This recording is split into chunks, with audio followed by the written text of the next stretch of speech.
अब आपको बताएं कि सुप्रीम कोर्ट के आईनी बेंच ने फौजी अदालतों को सिविलियंस के मुकदमात का फैसला सुनाने की इजाजत देने की इस्तदा मुस्तरद कर दी और केस की समाअत आज तक के लिए मुलतवी की गई है। तफसील जानेंगे जहां ज़ेब अब्बासी से। आईनी बेंच ने फौजी अदालतों को सिविलियंस के मुकदमात का फैसला सुनाने की इजाजत देने की हुकूमती इस्तदा मुस्तरद कर दी। जस्टिस अमीनुद्दीन की सरबराही में 7 रुकनी बेंच ने मिलिट्री कोर्ट्स केस पर समाअत की।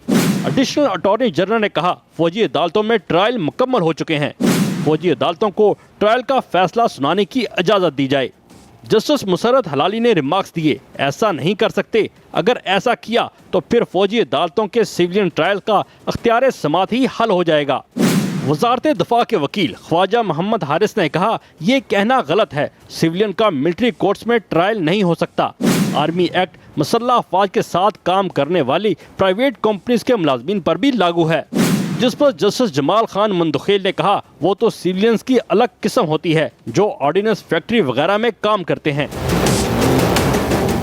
जस्टिस नईम अख्तर अफगान ने कहा, ये बताएं, इंसदादे दहशतगर्दी अदालतों ने मुल्ज़मान की मिलिट्री को हवालगी कैसे दी? क्या ATC कोर्ट्स का वजूहात पर मबनी कोई आर्डर मौजूद है?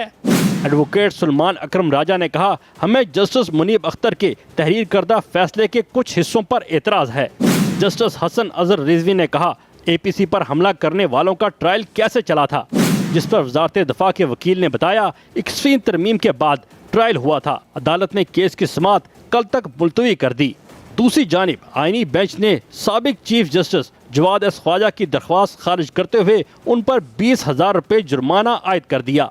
उन्होंने 26वीं आईनी तरमीम पर फैसले तक फौजी अदालतों में सिविलियन के ट्रायल से मुतालिक केस की समाअत रोकने की इस्तदा की थी।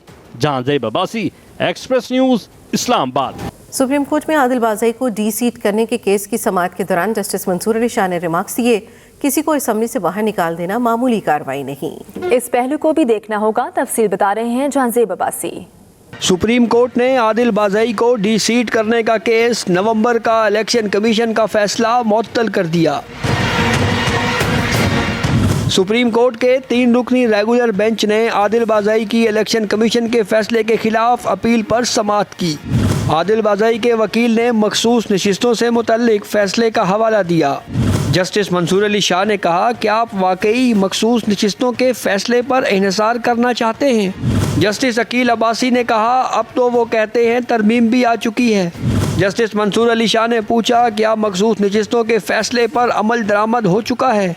जस्टिस आयशा मलिक ने कहा, क्या इस केस में मखसूस नशिस्तों के फैसले पर इन्हिसार कर सकते हैं? क्या आदिल बाज़ई मखसूस नशिस्तों वाले 80 मेंबरान की फहरिस्त का हिस्सा थे? दरख्वास्त गुजार के वकील ने कहा, आदिल बाज़ई को इलेक्शन कमीशन ने आर्टिकल 63A के तहत डी-सीट किया। इलेक्शन कमीशन ने हकायक का दुरुस्त जायज़ा नहीं लिया, ना ही इंक्वायरी के लिए आदिल बाज़ई को बुलाया। जस्टिस मंसूर अली शाह ने सवाल उठाया, अगर आदिल बाज़ई के हल्फनामों का मामला सिविल कोर्ट में था तो इलेक्शन कमीशन का दायरा इख्तियार कैसे है? इस मामले को देखेंगे।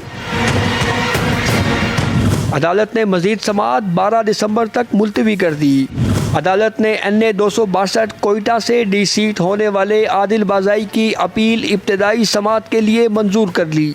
जहां ज़ेब अब्बासी, एक्सप्रेस न्यूज़, इस्लामाबाद।